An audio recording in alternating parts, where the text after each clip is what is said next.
Okay, magandang araw sa atin lahat mga kababayan, saan man panig kayo ng daigdig naron. Dito na naman tayo sa another episode ng ating vlogs, Badong Aratiles po. Pag-uusapan natin ngayon, ito po, no? Ayon po kay Auntie Claire, kung kayo po ay inosente, wala po kayong ginawang kasalanan, bakit kayo kinakailangan magtago? Yan po ang pahayag ni Auntie Claire dito po sa mga walong di umano ay kasabwat ni Tatay Digong sa kanyang kaso sa ICC. Yan. Pag-usapan din po natin, ito po, tila sumasawsaw na naman po ang mga sawsawero at sawsawera dito sa issue na to. Yung mga senador po natin mahilig sumawsaw. Pero nakakalimutan po nila, no? Sawsaw sila ng sawsaw dito sa... Wala naman sila na itutulong kay Bato, kay Senator Bato at kay Senator Go. Mahilig lang po silang sumausaw para po sa kanilang sariling promotion. Pero totoo po, wala naman po silang napapakitang tulong. Walang aktual na tulong. At ang malupit pa, dapat yung tinatrabaho nila sa Senado, hindi po nila nagagawa. Sinasawsawan nila yan lahat, maliban lamang, sawsawan nyo kaya yung totoong trabaho ninyo. Yan po mga pag-usapan natin, pero bago yan, kung bago ka pa lang dito sa ating channel, mag-subscribe ka na. Dahil ito lang ang tanging channel na may kinikilingan, may pinapanigan, una sa balita, huli sa impormasyon, kaya ano pang hinihintay nyo? Pindot na. Okay.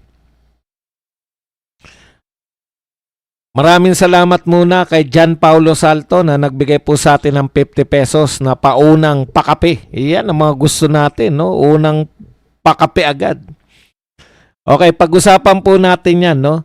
Unahin na natin itong mga sawsawero at sawsawera.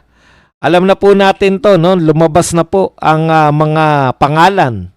Yung 8 pong idinadawit dyan po sa alam na natin yung ICC case ni Tatay Digong. So, sumausaw na naman po itong si Rizon Tiveros at saka to si Ping Lacson. Ang sausaw naman po nila, ano lang eh. Talagang wala rin naman pong yung maiirita ka lang eh. Ginagamit lang po nila to para bida-bida sila. Halimbawa po itong si si Senator Rizon Tiveros. Ano po ba ang sinabi pagsawsaw ni Rizon Tiveros dito? Una po, sinabi po ni Rizon Tiveros na yung arrest warrant mula sa ICC laban sa ilang senador, obligadong harapin ng Senado. Aba, obligadong harapin? Ano po ibig sabihin niyang obligadong harapin? Wala lang.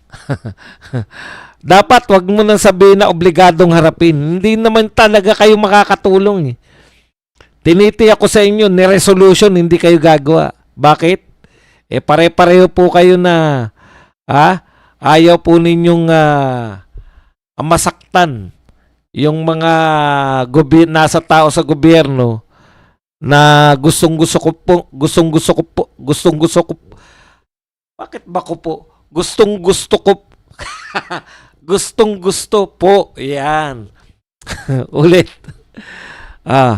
Hindi nyo naman tataluhin eh.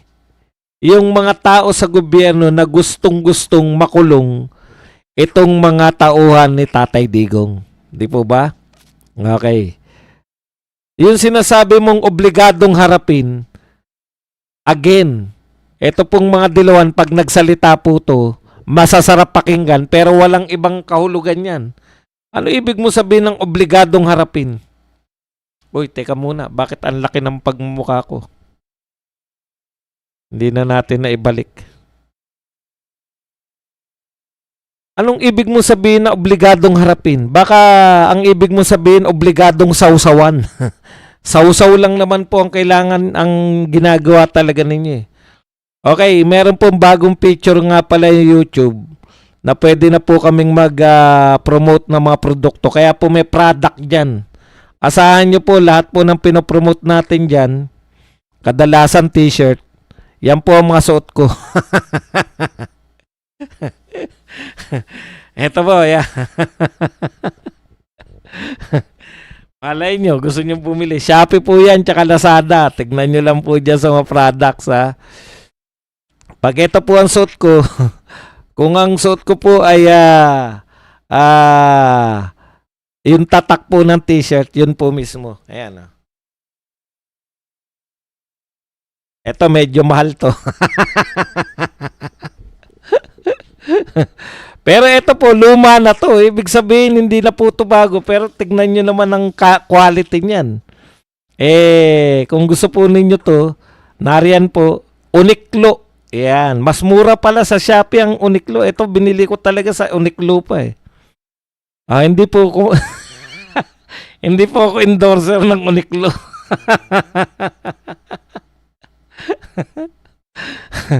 Ano lang tayo? Anong tawag dyan? Kung ano man ang tawag dyan. Okay. Balik po tayo rito. Yung mga may gusto lang naman. Wala namang pilitan yan eh. Oo nga, nakasum pala. Hindi ko nakikita na mulagat pala yung mga... Si Ping Lacson naman po, antindi. Mas malupit si Ping Lacson. Ang sinabi pa pala ng sausaw ni Rizon Tiberos, sabi niya po, siya po ay naniniwala sa sinasabi ni Tito Soto ng kanilang president ng Senate na hindi po nararapat na dakipin itong si Senator Bato at Senator Go hanggang may session ng Senado. Paano pag walang session? Di ba? Paano pag walang session? Pwede nang dakipin? Paano lang kayo eh. Pa-effect lang po kayo eh. Yan. Minsan na naka-promo, minsan na nakatatak dyan, pagsuot ko po yung mga Fruits of the Loom. Yan lang naman po ang aking mga Uniqlo, Fruits of the Loom. Tsaka yung mga Gildan. Yan. Kung ano po suot ko, yun po yung nariyan sa baba. Nag-promote. Okay. Ibig po sabihin, mga kapatid, si Lacson naman ngayon, pabida lang sila, no? Kahit hindi magsalita si Ontiveros, wala rin naman palang yung sinasabi niya, haharapin ng Senado, utot nyo. Hindi nyo kaya ipagtanggol yung mga yan dahil kayo po ay pare-parehong tauhan ng mga gustong magpakulong, no? Pare-pareho kayong tauhan ng gustong magpakulong dyan kaya kala Senator Bato, Senator Go at sa mga iba pang tauhan, dating tauhan ni Tatay Digong. Okay, ito po ang medyo maangas ng konti eh. Yung kay Senator Lacson. Tignan nyo naman po, kala mo bidang-bida talaga eh. Senate President Pro Tempore Ping Lacson on Monday debunked allegation that he was shielding his colleagues, Senators Bato de la Rosa and Bongo, from the International Criminal Court following his proposal that the two be allowed to seek legal remedies in Philippine courts before a potential warrant from the foreign body is executed. Biruin mo, nagsalita ka lang ng wala naman pong meaning, wala naman pong bigat. Nagsalita ka lang po ng nag-propose ka lang na mag-seek kayo sa local court ng remedy sa local court. Tapos ngayon, ang susunod ng tagpo, itinatanggi mo na pinoprotektahan mo si Senators Bongo at Bato de la Rosa. Sumausaw ka na, bida ka pa. Alam mo, kami po mga Duterte supporters, hindi po kami naniniwala na pinoprotektahan mo si Senator Bongo at saka si Senator Bato. Yan po ang pinakamalayo sa aming isipan. Tapos ang sunod naming maririnig, itinatanggi mo na pinoproteksyonan mo yung dalawang senador. Wala po kaming ni hindi po namin naisip na pinoproteksyonan yung dalawa. Huwag kayong mag-alala. Nakita nyo? Bida ka pa. Sumausaw ka na, ikaw pa bida. Wala ka naman nagagawa. Pabida naman kayo masyado ni Rizon Tiberos. Alam mo, Senator Ping Lacson, magtapatan na tayo. Ang gusto naming gampanan, tigilan mo na yung kakasawsaw sa mga issue ng China, issue ng sa ICC. Magtrabaho ka ng trabaho mo. Ano ba yung ine-expect namin at gusto namin trabahuin mo? Blue Ribbon Committee Chairman. Ang sabi po ni Erice, humaharap po tayo sa pinakamalaking corruption scandal. Ayan, no? Pinakamalaking pagnanakaw sa kaban ng bayan. Yan ang hinaharap natin. Magsalita ka o hindi tungkol kay Senator Bato at kay Senator De La Rosa, Senator Bongo, wala pong talab yan. Sausaw lang yan. Ang gusto namin sausawan mo, Senator Lacson, yung mismong committee mo. Kasi tayo ngayon, sabi ni Congressman Erice, pinakamalaking pagnanakaw. How I wish na yung mga senador natin ay yung mga senador, yung composition ng mga senador nung nag-imbestiga sa Napoles. Alam ko senador na kayo nun eh. Nagkaroon po tayo ng konting research, no? Segue lang po natin. Sino po yung Senate President at that time? At sino po yung Blue Ribbon Committee Chairman?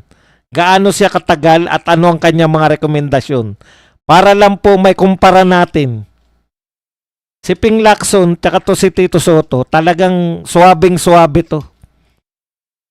Macho daw, macho. Suwabing-suwabe sila sa sangkatutak po ang press conference. Halos araw-araw nagsasalita kayo sa media. Halos araw-araw laman kayo ng balita. Pero yung ina-expect namin trabahuin ninyo, yung ina-expect namin na gawin ninyo, hindi namin makita. Ang ina-expect po namin, trabaho nyo sa BRC.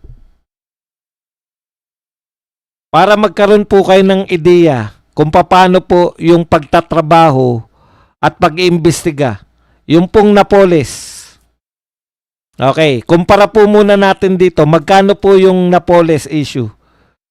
Ang Napoles po, tinanong ko kung magkano yung involved na pera dyan sa Napoles eh.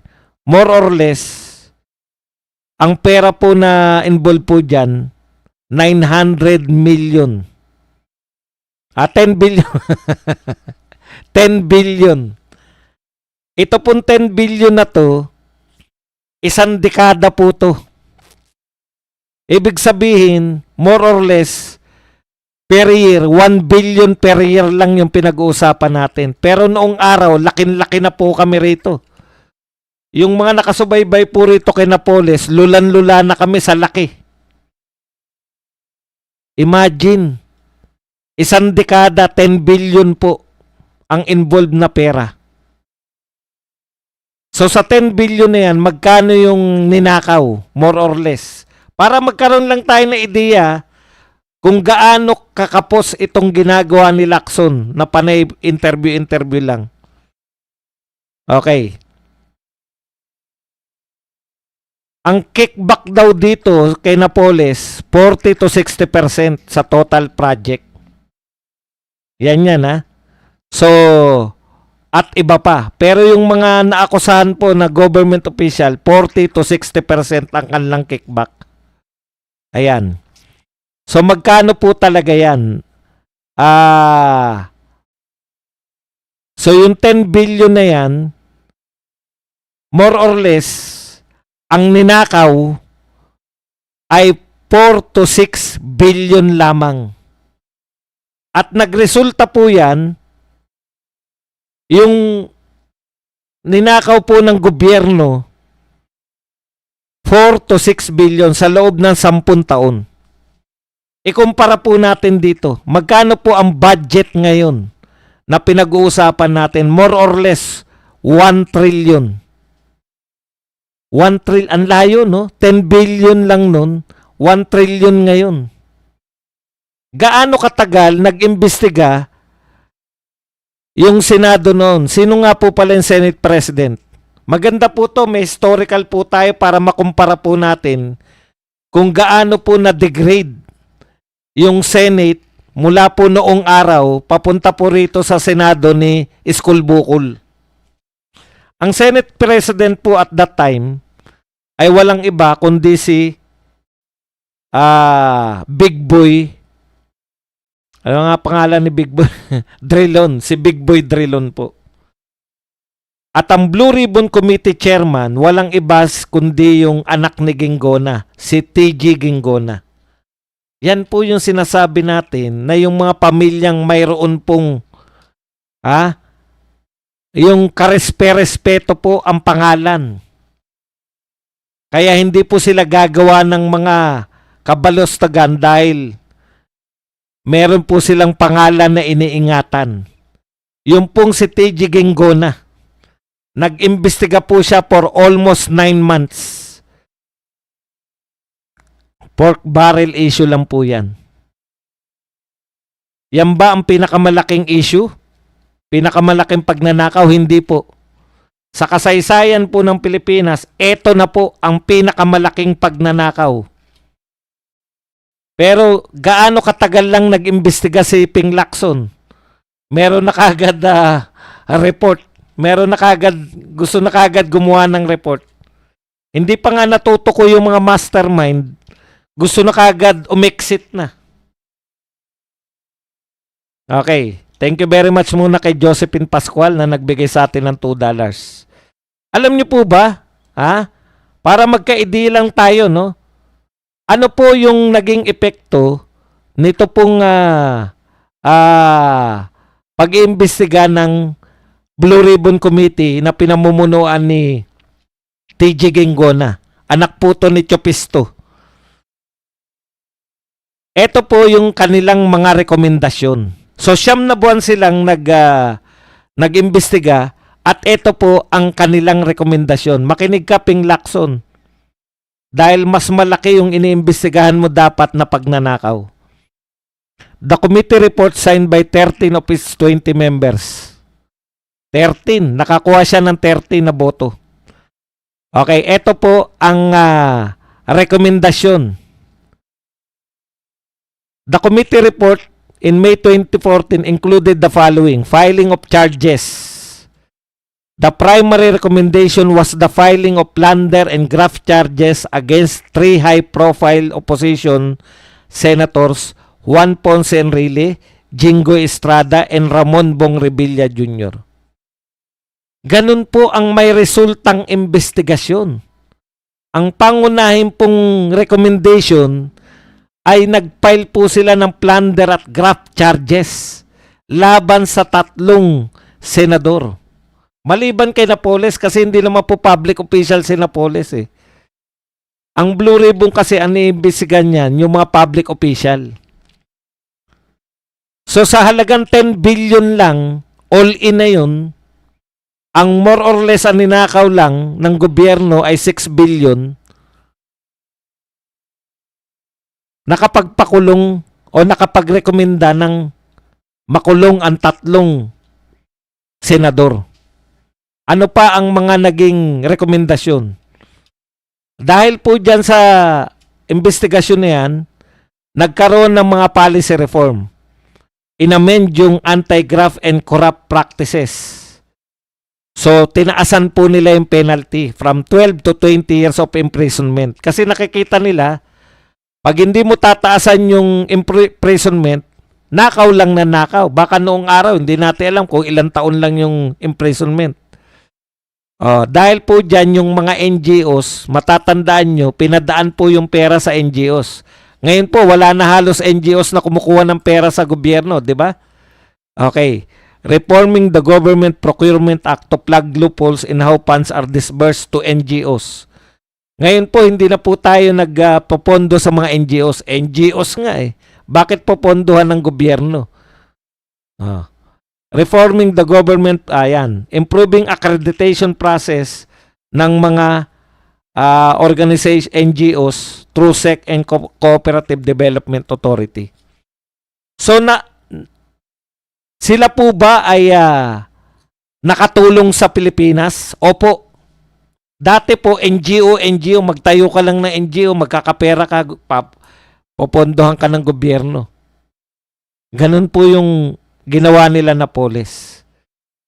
So ngayon po, wala na pong NGO na kumukuha ng pera sa gobyerno. Yan yung resulta ng pag-iimbestiga ng matinong Blue Ribbon Committee. Nakapagrekomenda ka ng mga reforma sa pamahalaan. Ngayon, wala na pong gumagamit ng NGO para magnakaw. Iba naman po ang ginagamit nila, DPWH. So dapat, si Lacson, meron ng formula, si TG Ginggona, magrekomenda kayo ng sasampahan ng plunder, o bakit sasabihin nyo, napalaya naman. Hindi na po kasalanan ng Blue Ribbon yun. Sa korte na po yan nagkatalo. Pero ginampanan ni TG Ginggona yung pagiging Blue Ribbon Committee niya. Siya po ay nag-imbestiga ng 9 na buwan. Yung 9 na buwan na yun, nakapagrekomenda ka na kasi ang haba ng investigasyon mo. Toro, talagang inisa-isa niya. Ano ang papel ni Drilon? Siya po yung pumipirma ng mga isasabpina. Senador ba? Ano yung kinatatakot nyo? Senador? Hindi nyo mapakulong dahil kapwa nyo senador? Sa senador din po yung nirekomenda ng Blue Ribbon Committee. Nakakaurat kasi nakita na natin kung gaano kaimportante laban sa pagnanakaw yung Blue Ribbon. Nakita po ba ninyo? Pinapasok sa NGO yung kanilang pork barrel,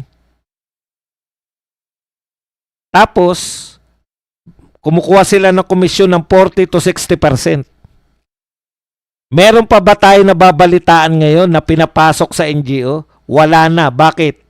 Yan yung rekomendasyon ng Blue Ribbon ni Ginggona. So malaki pala badong ang epekto ng Blue Ribbon Committee para mapigilan yung pagnanakaw. Opo. Kaya lang, dahil mas maparaan yung mga magnanakaw, wala ng NGO na nakakapagnakaw sila dahil sa NGO. Nakakapagnakaw naman sila ngayon through DPWH. Yan dapat yung rekomendasyon ng isang Blue Ribbon Committee. Una, kung malawak ang nakawan, may irerekomenda kang kasuhan. Hindi po pwedeng ang rekomendasyon ko ay imbestigahan tong mga to. Ikaw na nga yung mag-iimbestiga eh. Ilang beses pa lang ba nag-imbestiga si Lacson? Tinanong din po natin yan kung ilang beses lang po siya nag-imbestiga. Ito po ang resulta ng ating pag-aaral dito sa tinanong natin sa Gemini, sa Google na AI. Si Rodante Marcoleta po, naging opening po ng Congress, ginawa po siya. So September 1, nagsimula na po si Rodante Marcoleta na mag-imbestiga. September 8, pangalawang investigasyon. So sa 2 linggo, nakadalawang investigasyon si Marcoleta tapos tinanggal na siya. Ngayon, dahil tinanggal na siya, matagal na hindi nag-imbestiga, ayan na. Si ano na ngayon, si Lacson na ngayon, September 18 at 25. Dalawa. Tapos, nag-resign. Dalawang investigation, tapos nag-resign. Tapos, November 14 na uli. So, October, wala. Si Erwin Tulfo yung tumayo na acting. Pero wala namang naimbestigahan. So, November, nag-imbestiga uli si Lacson dahil kinuha niya na uli. So, pinatagal nila. September, nag-resign. October, walang naganap na investigasyon. November na uli. Pagdating na November, ayan na po, nagtestimonya si Sergeant Gutesa, tigil na naman kasi ang daming kinanta, controversial yung kinanta ni Gutesa eh, di ba? O so, dalawa. Tapos pangatlo, January 19. Ayan na naman. Flooded gates of corruption. Ay, hindi pala. O, tama. So, pangatlo. O, ngayon po, wala na uli. January 19 yung huli, wala na uli. Pebrero na. So, supposedly, September, October, November, December, January, February. September. September siya nagsimula. So, October, November, December, January, February. 5 buwan na pong Blue Ribbon Committee Chairman si Ping Lacson, pero 3 beses lang po siyang nagsagawa ng investigasyon. So, wala pa, ang average niya po, sa isang buwan, hindi pa po siya nakakaisa man lang. Kasi 5 buwan, 3 beses lang eh. Tapos tigil na agad. Paano ka makakapagrekomenda ng kakasuhan kung patigil-tigil ka lagi?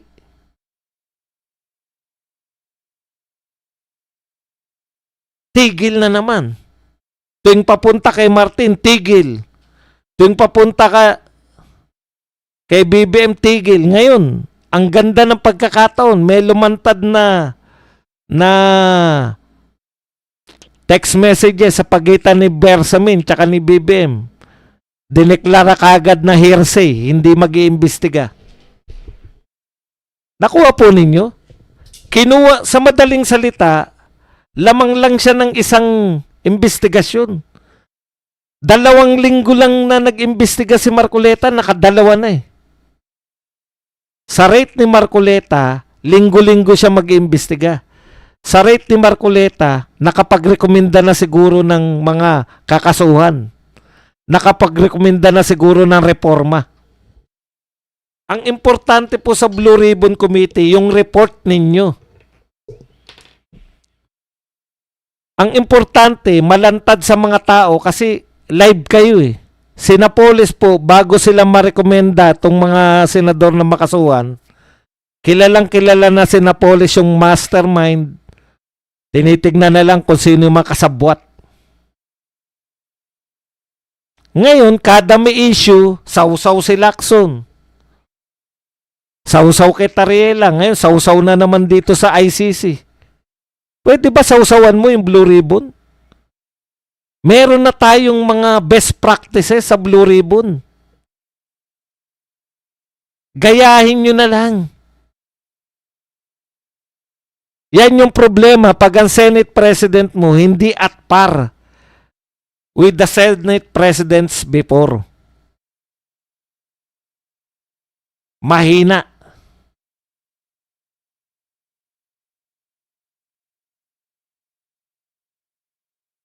Sayang. Kung nga nag-iimbestiga sana. Kung ayaw, wala eh. Si Marcoleta, okay na eh. Pero anong ginawa nila kay Marcoleta? Pinagtulungan, pinasama. Pinipilit siraan si Marcoleta.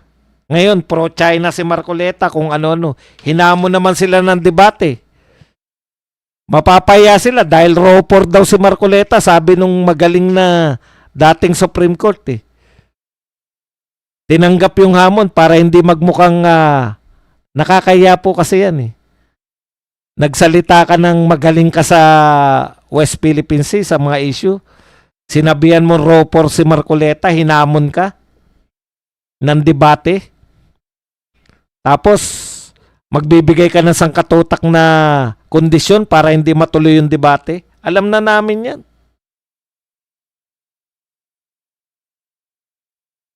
Style na yan, ayaw mo lang talagang matuloy yung debate. Kaya ka nagbibigay ng kondisyon. Lahat sasawsawan mo, pero yung sarili mong trabaho na lahat po, ultimo si kinuwenta ko 7 buwan eh. Sa bagay, matagal na siya, 5 buwan na 5 buwan ka ng Blue Ribbon, pero 3 beses ka pala nakakapag-imbestiga. Ang lupit ng record mo. Ang sipag mo. Ang sipag mo sa lahat, Senator Lacson. Ang sipag mo sa lahat ng issue. Sausaw ka sa lahat ng issue. Sana sausawan mo rin yung sarili mong trabaho, Blue Ribbon Committee. Kung hindi mo kayang sausawan yan, bitawan mo na, ibigay mo na sa iba. Wala kami nahihita sa inyo. TG Ginggona, 10 billion lang yung pinag-usapan, nakapagpakulong ng 3 senador. At malinaw po yun, malinaw sa amin. Walang tago-tago, talagang diretsahan yung mga Blue Ribbon. Wala pang internet nun eh. Internet eh.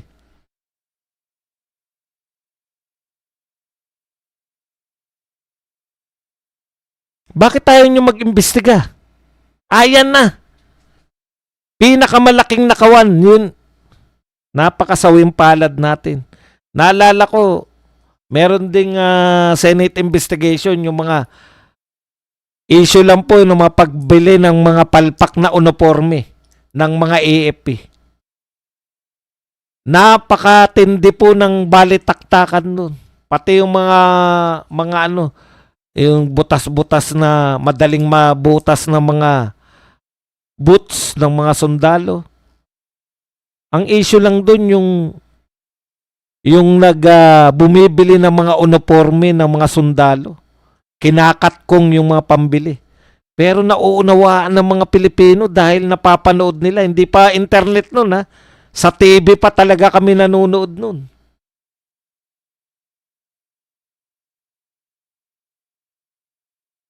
Gusto ni Lacson yata yan eh. Yung sari-saring diversion. Pero yung trabaho mo, ang pinaka-importante ngayon, Lacson.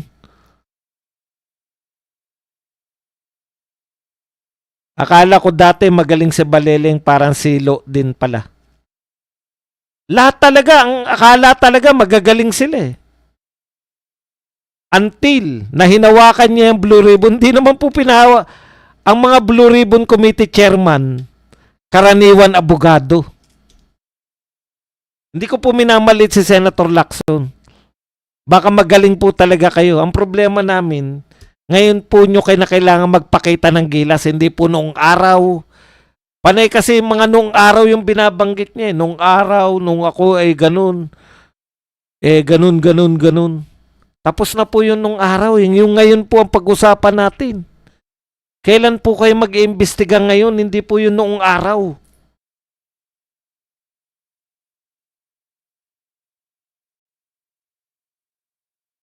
Pwede po ba?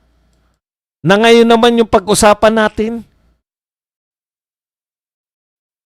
Okay, punta na po tayo rito kay Auntie Claire. Ayon po kay Auntie Claire, ito parang tama eh, no? Sila po sa mga biglaan lang eh, pero pag sinuri mo talaga mali.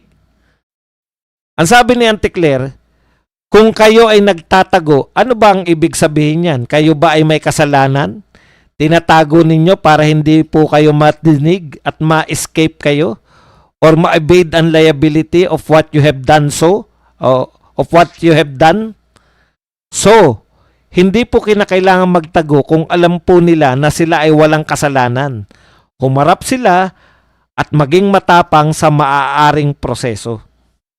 Ang ganda, di ba? Ang sarap pakinggan. Kung wala kayong kasalanan, kung inosente kayo, bakit kinakailangan nyo magtago? Una, ang aminado lang po na nagtatago si Bato de la Rosa. Yung iba po, hindi po sila nagsabing nagtatago sila. Yung iba po, lalaban. Katulad ni DOJ Secretary, dating DOJ Secretary Aguirre. Alam nyo, wag nyo basta-bastahin si Aguirre, matalino po yan. Naalala ko ng impeachment. Kung hindi nyo na po maalala si Aguirre, impeachment ni Erap, yan po yung nagtakip ng tenga habang nagsasalita si Miriam. At sinagot niya po si Miriam, bakit mo ako pinagtatakpan ng tenga? Sabi niya po, naiingayan na po ako sa inyo.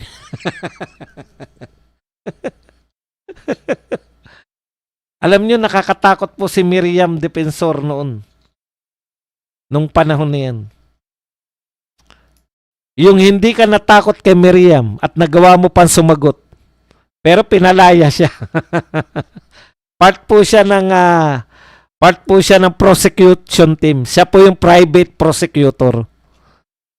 Pag ikaw po, naroon ka sa impeachment, anumang impeachment, ay, hindi ko alam kung kay Erap ba yun o kay Corona. Hindi ko na po matandaan. Pag kayo po, abogado kayo at kinuha kayo sa impeachment, mapa-prosecutor man kayo o mapa-depensa, ibig sabihin, isa po kayo sa mga pinakamagagaling na abogado sa Pilipinas. Wala na pong banban na kukunin dyan. Lahat po ng magagaling, showdown po yan. Kung gusto nyo pong makilala ang pinakamagagaling na abogado sa Pilipinas sa panahon na ipipress nyo po yung panahon, naroon sila lahat sa impeachment trial. Yung iba dyan, kahit mahal ang bayad, nagpapalibre. Kasi chance nila yan eh. Iyabangan po ng mga matatalino yan eh. Hindi po pwedeng wala ko dyan. Kung feeling nila pinakamagagaling sila, nakita nyo naman. Yung kay Erap, sino yung matanda? Dating justices yung mga ni Erap eh. Yung mga tagapangtanggol ni Erap, dating mga Supreme Court justices eh. Si Cuevas, tsaka yung sila Estelito Mendoza. Pucha, ang sarap manood ng mga debate dahil lahat ng pinakamagagaling na abogado nariyan po. Sila Fortun. Lahat po ng pinakamagagaling na abogado sa panahon na yon, nariyan sa impeachment. Kahit walang bayad yung mga yan. Pucha, parang atat na magpakita. Talagang durugan po yan. Kaya kung nariyan po si Aguirre, hindi po siya simpleng abogado lang. Kaya po siya DOJ ni Pangulong Duterte. Pinakamagagaling, nakaklase ni Pangulong Digong. Di ba sabi ni Tatay Digong? Line of 7 nga mga grade ko, pero presidente ko. Etong mga tauhan ko, mga honor student lahat yan, tauhan ko lang. Okay din si Tatay Digong eh. O kaya, opo, si Chupimu, hindi po, si Chupisto Ginggona po, yung anak niya tong sa Blue Ribbon noon, nung panahon ni Napoles. Impeachment ba ni Corona? Kaya ito po, ang hirit po ngayon ni antindi ng background. Para lang ma-introduce ko si si Aguirre. Kaya si Aguirre po, haharapin niya. Magsasampa siya ng reprieve dito po sa Supreme Court. Kukwestiyonin niya po yung legality ng pagsasabwat sa kanya. Ang question niya nga kahapon masama na ba maging abogado ka ng isang akusado? Abogado po siya ni Tatay Digong, pero hindi po raw siya naging part. Ang paliwanag ni Aguirre, kaya pilit silang sinasama. Kasi si Bato talagang normal yan dahil siya yung chief PNP. Di ba? Talagang siya yung may direct order kay Tatay Digong na mag-conduct ka ng war on drugs. Okay yung mga pulis. Pero bakit kasama si Aguirre, si Bongo? Para palabasin nung mga nag-aakusa sa kanila na ito ay whole of government approach itong ginawa. Para lang palakasin nila yung pagpapakulong nila kay Tatay Digong. Yun po yun. At tama po yun. Kasi hindi po nila pwedeng mapatunayan na illegal. Yan yung pinaglalaban ko sa mga ko ngayon sa mga reels. Hindi po illegal yung war on drugs kasi illegal yung droga. Legal po na labanan ng presidente yung droga. Kaya inaangguluhan po nila para maging crimes against humanity. Kinakailangan pinagplanuhan to na yung mga civilian madamay. Hindi po yun yung purpose ng war on drugs eh. Alam po natin. Anyways, alam na natin yan. Okay. Correct. Si Sabad de Lima, siya rin po. O ngayon, balik po tayo rito sa sinasabi natin. Sinasabi ni Auntie Claire. Kung biglang titignan, kung bigla mong pakikinggan, at saka kung makikinig dito yung mga loyalistang mga vlogger, gano'n, ay oo, yari na ang tatay nilang karton. Kasi, ang simple, di ba? Hindi po kinakailangan magtago kung alam po nila na sila ay walang kasalanan. Tama. Hindi dapat magtago ang isang walang kasalanan. Kung yung batas na pinag-uusapan natin ay batas ng Pilipinas. Dahil sa batas ng Pilipinas, hindi sila nagkasala. Pero sa batas ng mga mananakop na dayuhan, yung ICC, ibang klase po mag-interpret sila ng batas. Tignan nyo po si Tatay Digong. Dito po sa Pilipinas, bago ka makulong, may kasalanan ka na muna. Di ba? May kakilala nga ako, convicted na eh. Nakapagsampa pa ng impeachment eh. Napatunayan na nagkasala ka. Di ba? Nakapagsampa pa ng impeachment. Si Tatay Digong hindi pa binabasahan ng kaso eh. Nakakulong na eh. Mag-isang taon na nakakulong, hindi pa nagdudusa na sa kasalanan na hindi pa napapatunayan nagkasala siya. Hindi pa po nalilitis. Iba po batas dun eh. Batas po ng mga tokmol. Dito po sa Pilipinas, illegal po ang paggamit ng droga. Doon po sa kinaulungan ni Tatay Digong, hindi po illegal. Sabi ko nga, maganda yung halimbawa ko eh. Pinuri yung halimbawa eh. Yung Muslim, pwedeng maraming asawa, 4. Hindi po yun kabastusan o ano. Talagang ano nila yan, batas nila yan. Kung Muslim ka, 4 asawa mo, lilitisin ka na ang nakalagay sa konstitusyon eh, sa batas eh, isa lang ang pwedeng maging asawa. Doon sa lugar na hindi kinikilala yung batas ng Muslim, lilitisin ka. Nakalagay rito, isa lang ang pwedeng mo mag-asawa, ilan ang asawa mo. Eh Muslim po ako eh. Wala yan dito sa batas namin.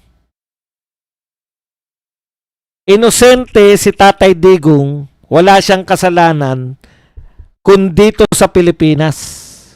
Pero dinala nyo dun, hindi naman batas ng Pilipinas yung pinag-uusapan dun. Batas ng, ewan ko kung anong batas yung pinairal dun. Alam nyo ba kung anong batas dun? Yung saligang batas ba natin, 1987 Constitution, yun yung sinusunod ng mga ICC? Eh ang sinunod ni Tatay Digong sa pagkukondak ng war on drugs, 1987 Constitution, yung saligang batas natin. Na pag ang kriminal ay nanlaban, pwedeng unahan ng otoridad. Paano nyo natiyak na lahat ng AJK kay Tatay Digong? Okay. Ang point ko lang, unfair po yun na nililitis natin, kaya mali yung premise ni Auntie Claire. Kung dito yan sa Pilipinas mo sinabi, halimbawa dito kinasuhan si Bato at saka si Bongo, nagkaroon sila ng warrant of arrest, nag-issue RTC ng Pilipinas, Pasig Regional Trial Court, dapat harapin nila.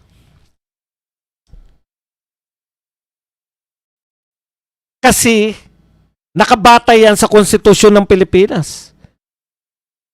Ang ginawa ni Bato, si Bongo, walang kinalaman, malamang, di ba? Kasi assistant lang siya eh. Si Bato, sumunod siya sa presidente ng Pilipinas. Mali ba yung utos ng presidente ng Pilipinas? Pagbaguhin yung mga durugista, magbagong buhay sila. Mali ba yung utos ng presidente ng Pilipinas na hulihin ang mga naghahanap buhay sa droga?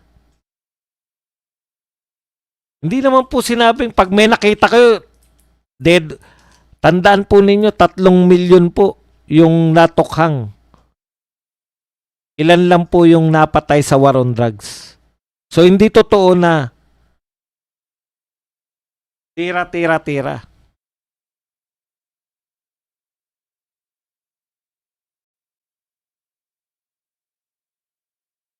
Ang tanong, may nakita ko, reward daw. Si Bongo raw kasi nagre-reward. Ang tanong po, mali po ba yung pagre-reward? Bakit po si John Vic nagsasabi po na reward system? Ang ibig nyo ba sabihin, illegal ang pagkakaroon ng reward?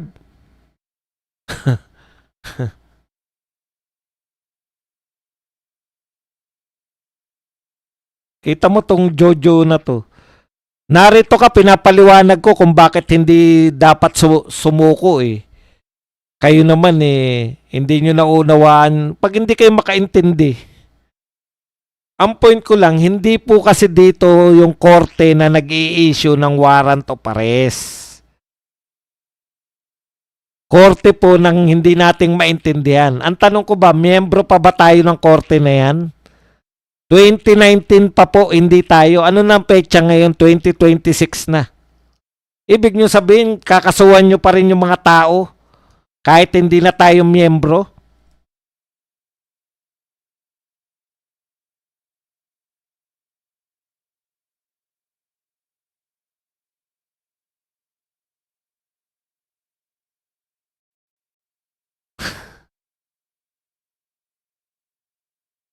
Malitong mga sinasabi mo, Auntie Claire, nakala mo hindi po tayo sakop ng ICC.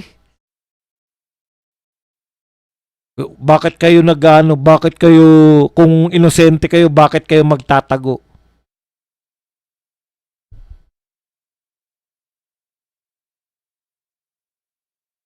Una, bakit susuko? Wala pa namang warrant of arrest. Puta, inuunahan nyo na nga eh.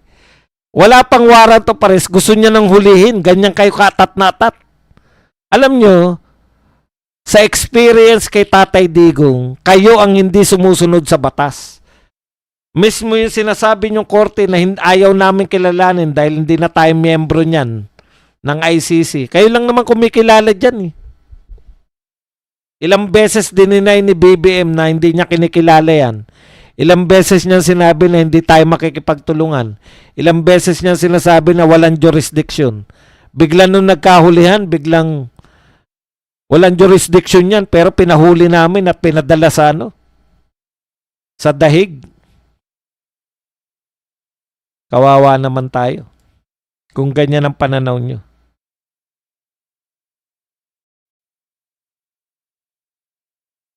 Okay mga kapatid, yan lang ang ating topic. Pwede na kayo magtanong, pwede na kayo magbigay ng reaksyon at higit sa lahat, pwede kayo magpakape.